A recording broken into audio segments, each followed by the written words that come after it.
Good morning, good afternoon, and good night, my fellow cardboard addicts. If you've got your significant other close by, make sure to turn down your volume on your device because I'm gonna recommend some more cards for you to buy, and they probably won't like that very much. I come bearing even more cards you can buy, along with the demand. Spend your next $20 on these singles. Let's get into it. First things first, the medallions. Yeah, those things, $5.50. All the other ones are under that. The Pearl and Emerald one are both under $2. They're just really good for monocolor decks. They cost 2 colorless. They make their corresponding color cost 1 less. What's not to like? They used to be, like, pretty expensive back in the day. Now they're worth this. So pick them up. They're good. So the first official card on the list comes to us from over on Patreon from Aaron Allard. Much love, Aaron. If you would like to submit cards for our weekly list, you can go become a $5 or up patron over on the Patreon. You can go check that out. Starts as low as $1. Anyway, Fractured Identity. This thing's all-time high price was $17.92, which is nuts seeing as you can pick one up now for 23 cents. For 3, a white and a blue, we get a sorcery that exiles a non-land permanent and then creates a token that's a copy of that non-land permanent for everyone else besides that non-land permanent's controller. Yeah, you're just like, you're too far ahead. Now all 3 of us are too far ahead. Get fucked. Aaron. I like this one. That's a good one. I like this card. Big, listen, bud. You've asked us one too many times if we're going to pay the one from your Ristic study. All right? Now all 3 of us got a Ristic study, and you're going to feel the wrath. I mean, we're also going to feel the wrath, but you're mainly going to feel the wrath. Living Death's coming in next with an all-time high of $11.90. It's sitting at $2.82 now, which is kind of nuts. For 3 and 2 black, we get a sorcery that will exile all creatures in play, put all creatures in all graveyards into play under their owner's control, and then put all the creatures we exiled from play into graveyards. It does the old tap in, tap out with your graveyard. And me, running Teneb, I'm going to pick one of these up. If you're in any kind of graveyard deck, even like a Lands Matter deck that just happens to run a bunch of creatures, Living Death's pretty good to pick up. And again, it's $2.82. Try it. Not to even mention, this card reads strong enough that it probably should say Exile Living Death at the end of it. It doesn't, so go ahead and recur it with your Eternal Witnesses and just sack your whole board and then do it again. Make sure TCG player's not sold out. Dragon Master Outcast. I remember when this card dropped. It's a really cool card. It had an all-time high of $17.44, which is kind of nuts because you can get one for 87 cents now. Ugh, oops. This 1 red 1/1 human will give you a 5/5 dragon with flying on your upkeep if you control 6 or more lands. Not hard to do. Most of my games go till turn like 16, so yeah, boys looking good. Also, I can see you guys being like, it dies easy. It's a 1-drop. Not a lot of skin off my bones. If it soaks up a kill spell, cool. I don't hear you saying that about Scoot Swarm. I don't hear that being said about your beloved Scoot Swarm. It's 87 cents. I say try it. Lae'zel is 95 cents, baby. I'm excited because I just built Falco Spara, and Lae'zel's insane in that deck. And she's sitting at 95 cents. Her all-time high was $11.50, so I'm cool with spending under $1. She's 2 and a white for a 3/3 that whenever you put a counter on a Planeswalker or a creature, you get to put that many +1 of those counters. Your Planeswalkers enter with an additional. My Falco Spara gets another shield counter. Any 1/1 counters we're dishing out, we get an additional one of those. This feels like an $11 card to me, but I'll gladly pick it up for under $1. Up next, we got one of my new favorite cards to be playing in my decks, Boromir, Warden of the Tower. You might have groaned when I said that name. I don't care. I don't fucking care. Its all-time high was $9.97, which seems a little steep, seeing that it's $1.84 now. This thing's very good. It's 2 and a white for a 3/3 Vigilance. Whenever an opponent casts a spell, if no mana was spent to cast it, it gets countered, and you can sacrifice Boromir to give all your creatures indestructible until end of turn. I run him in my Teneb deck because he can get hit with Sun Titan, which makes his sack ability extra annoying. If I get Mikaeus out along with him, my whole board is just like, bleh.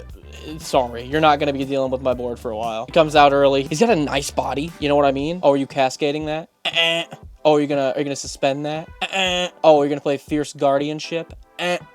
Why, yes, my $2 card will fuck your $4 card. Thank you very much. Up next, we got Biden of Thassa, whose highest price was $4.03, which is pretty steep compared to its 44 cents that it's sitting at now. This legendary artifact enchantment is 2 and 2 blue. It turns all your creatures that deal combat damage to an opponent into card draw, which is good, but we can already do that with Reconnaissance, so what else do we got?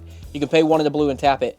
All your opponent's creatures have to swing this turn. So you activate it during your opponent's turn. They have to attack this turn with all their creatures that are able.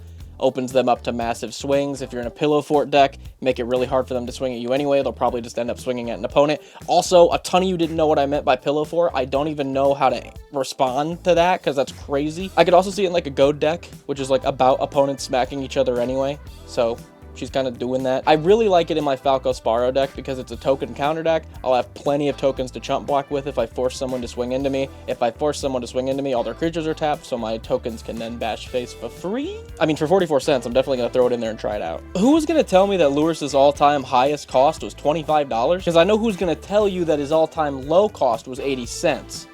He's really good. Lewis is easily becoming one of my favorite cards I've played with this year, and I'll explain why. He's 1 and 2 Orzhov for a 3/2 lifelink. One time during your turn, you may cast a permanent that costs 2 or less from your graveyard. That's it. It reads very innocent. It's really good. You have a Mind Stone in your graveyard, you just get like a draw every turn. That'll help you dig through your deck. You have Wayfarer's Bauble in your graveyard, help you thin out your deck. My favorite use out of him right now is in my Teneb deck with Aftermath Analyst. It's really gross. Actually, at my LGS's last Commander draft, I actually brought Lurrus as my deck I was going to be drafting around. He is the Loop King, and I love him. He's really cool. Bootlegger's Stash, on the other hand, I know has some of you guys blushing because of how much we hyped this card and the ludicrous price we brought it up to. The highest cost of this card was $64. Ridiculous. You can get one of these now for $1.94, if that makes you feel a little silly. It's a great card, and frankly, I think it might be a little cheap now. We can't really seem to nail this thing down price-wise, but for a budget player like me, I love seeing this thing at $1.94. For 5 and a green, we get an artifact that gives all of our lands the ability to tap and then create a treasure token, which when you're playing 16-turn games like ya boy, I think my turn 19 win just turned into a turn 17 win.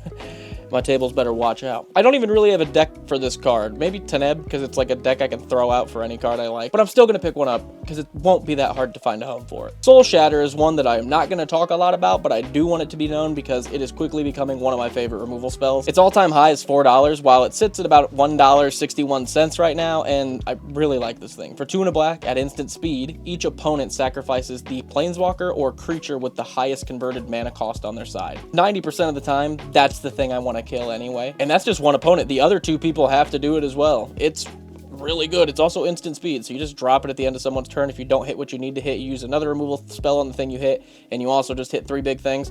Again, most of the time the biggest thing is going to be the thing you need removed anyway. It's very good. Speaking of very good, Massacre Worm was sitting at $25.49 at one point, but thanks to Meat Hook Massacre and the newly released Meat Hook Massacre 2, our boy has dropped to $1.80, which is fine, because I'm going to swoop in and pick it up, because you can't reanimate the Meat Hook Massacres. They're not creatures. I can reanimate this, though. For 3 and 3 black, we get a 6/5. When it enters, all of our opponent's creatures get -2/-2, and whenever an opponent's creature dies, we gain 2, they lose 2. That's just all the time. That's not even just from the -2/-2, whenever anything dies. You'd be surprised how many things this is just going to hit when it comes into play.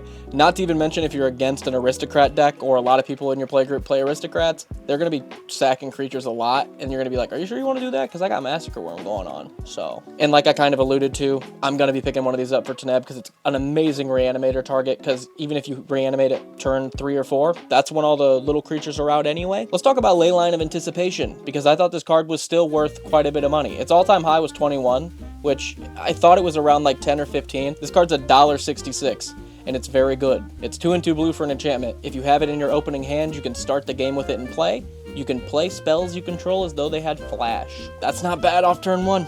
I had to say it. This is going in my Falco Sparrow deck because playing stuff off top with Falco Sparrow is good. Playing stuff off top with Falco Sparrow at flash speed, I like that. Ramunap Excavators. I don't think I've talked about these guys on a list. I think I've talked about them on a deck tech. Correct me if I'm wrong. I might have talked about them in a list. Even if I did, here they are again on a list. Their highest price was $15. They're sitting at $1.34 now.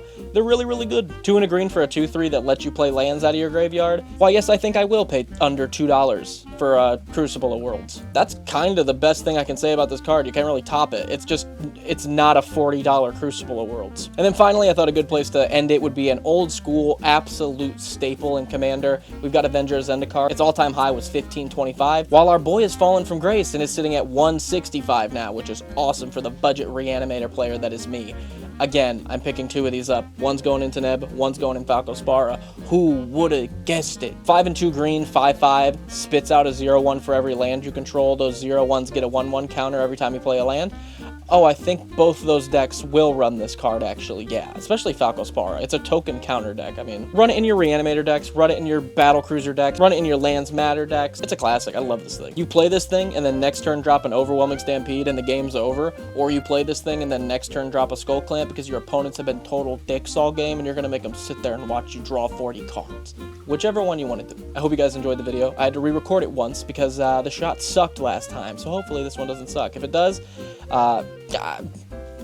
if you've been enjoying the content, make sure to subscribe, like, do all that stuff. We're trying to hit 10K by the end of the year. We're averaging around 600 subscribers every 20 days, which is nuts. So I guess to sum all this up, keep doing what you're doing. If you want to show the channel a little bit of additional support, or maybe submit some cards for the daily list we do on the channel, you can check out the Patreon. It's in the description. And with that, I'm out of here. I'm going to go sit on Scryfall for 6 more hours. Peace.